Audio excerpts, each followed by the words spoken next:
اعوذ باللہ من الشیطان الرجیم، بسم اللہ الرحمن الرحیم۔ شروع اللہ کے نام سے جو بڑا مہربان نہایت رحم کرنے والا ہے۔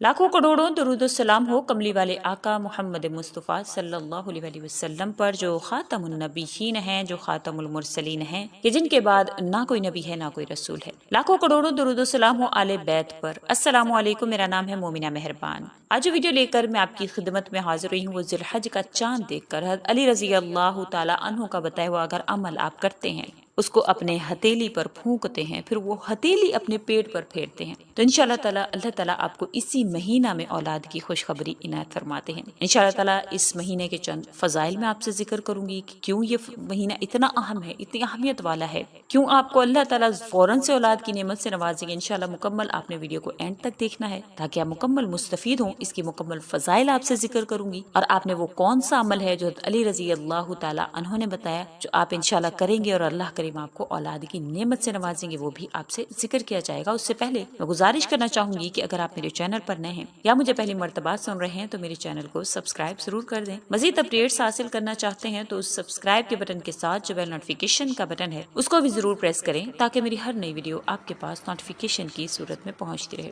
عبداللہ بن عباس رضی اللہ تعالیٰ عنہ سے روایت ہے، نبی کریم صلی اللہ علیہ وسلم نے ارشاد فرمایا ہے کہ پہلے ذی الحج کے دنوں کے عمل سے زیادہ کسی دن کے عمل میں فضیلت نہیں ہے۔ لوگوں نے پوچھا جہاد میں بھی نہیں؟ آپ صلی اللہ علیہ وسلم نے فرمایا ہاں، جہاد میں بھی نہیں، سوائے شخص کے جو اپنی جان مال خطرے میں ڈال کر نکلا اور واپس آیا تو کچھ بھی ساتھ نہ لایا، یعنی سب اللہ کی راہ میں قربان کر دیا۔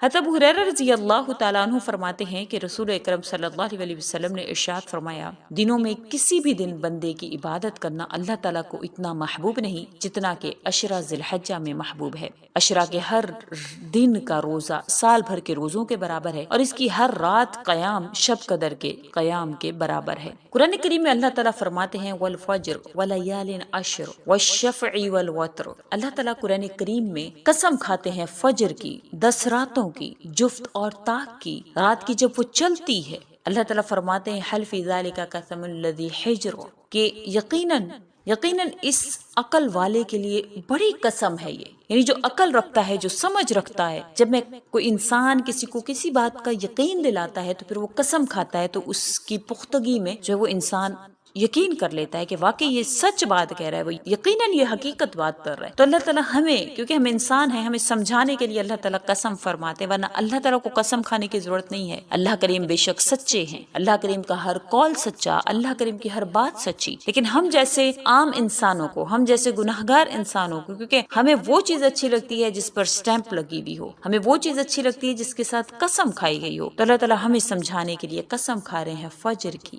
10 راتوں کی۔ 10 راتوں سے مراد ذی الحجہ کی 10 راتیں ہیں۔ اگر آپ چاند کو دیکھنے کے بعد ذی الحجہ کی 10 راتوں میں اگر آپ عبادت کرتے ہیں، کوئی بھی آپ اللہ تعالیٰ کے لیے نیک عمل کرتے ہیں، تو اس کا ثواب آپ کو اس طرح سے ملتا ہے جس طرح سے آپ شب قدر میں جاگتے ہیں، اور اللہ تعالیٰ آپ کو اس کا ثواب عنایت فرماتے ہیں۔ اس 10 راتوں سے مراد بے شک ذی الحج کی 10 راتیں ہیں۔ نبی کریم صلی اللہ علیہ وسلم نے فرمایا دنیا کے دنوں میں افضل ترین دن 10 دن یعنی عشرہ ذی الحجہ ہیں۔ نبی کریم صلی اللہ علیہ وسلم نے فرمایا ان دنوں میں کیے گئے عمل سے افضل کوئی بھی عمل نہیں ہے۔ آپ صلی اللہ علیہ وسلم سے کوئی بھی ایسا عمل مرفوع روایت نہیں ہے۔ آپ صلی اللہ علیہ وسلم نے بے شک اس میں نیک عمل کرنے کی تلقین عطا فرمائی ہے۔ تو آپ جب بھی آپ کو یہ دن میسر آئے، چاند نظر آئے، چاند بے شک آپ دیکھ لیں، آپ کو صرف اس کی خبر ہی مل جائے، تب بھی آپ اس میں اہتمام کر سکتے ہیں عبادات کا اور نوافل کا، اور جو آپ سے عمل ذکر کیا جائے گا اس کا۔ بے شک اولاد دینا یا نہ دینا یہ اللہ کے اختیار میں ہے۔ انسان کوشش کرتا ہے صرف اور صرف اللہ کی خاطر، اللہ تعالیٰ کی خاطر انسان کوشش کرتا ہے اور اپنی کوشش کو جاری رکھتا ہے۔ بے شک اللہ کریم انسان کو دینے پر قادر ہیں، اور اللہ تعالیٰ دیتے ہیں۔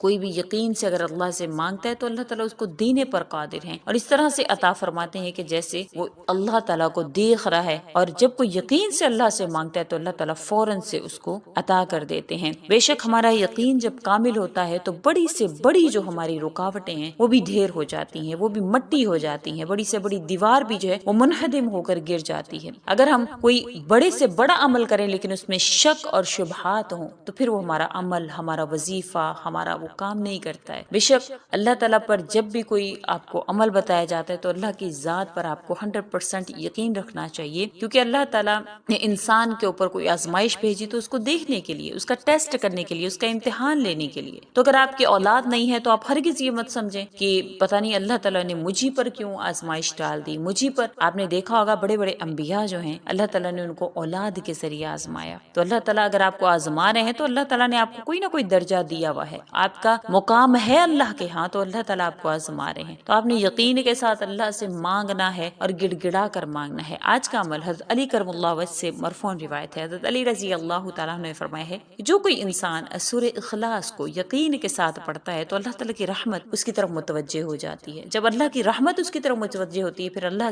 سے جو مانگتا ہے اللہ تعالیٰ اس کو ضرور عطا فرماتے ہیں۔ تو آج کا عمل جو میں نے آپ سے ذکر کیا تھا وہ یہی ہے، سورۃ الاخلاص، قل هو اللہ احد اللہ الصمد لم یلد ولم یولد ولم یکن لہ کفوا احد۔ یہ وہ عمل ہے سورہ اخلاص کا۔ حضرت علی رضی اللہ تعالیٰ عنہ کا یہ فرمانا کہ جو اس کو یقین کے ساتھ پڑھتا ہے یہ اسی کی طرف اشارہ کرتا ہے کہ جب بھی آپ انشاءاللہ تعالیٰ اس کو پڑھیں گے تو اللہ تعالیٰ کی رحمت آپ کی طرف متوجہ ہوگی۔ آپ نے ذی الحج کا چاند دیکھ لینا ہے، ذی الحج کا چاند دیکھا ہے یا نہیں دیکھا تب بھی آپ یہ عمل کر سکتے ہیں۔ جب آپ کو پتہ چلے ذی الحج کا چاند نظر آ گیا ہے تو آپ اس کے یہ 10 دنوں میں یعنی کہ تاک جو بھی اس کے دن ہیں 10 دن تک آپ یہ عمل کر سکتے ہیں۔ ایسا نہیں ہے کہ ایک دن ہی کریں گے، 10 دن آپ یہ عمل کر سکتے ہیں جس دن بھی آپ سن رہے ہیں۔ آپ نے اول و آخر درود شریف پڑھنا ہے، اول و آخر درود شریف پڑھنے کے بعد آپ نے 300 مرتبہ سورہ اخلاص یعنی قل هو اللہ احد کو بسم اللہ الرحمن الرحیم سمیت پڑھنا ہے۔ سورہ اخلاص کو آپ 300 مرتبہ پڑھ لیں گے، پھر اس کے بعد آپ نے جب اس کو 300 مرتبہ پڑھ لینا ہے تو آپ نے ایک گلاس پانی کا بھر کے اپنے پاس رکھ لینا ہے۔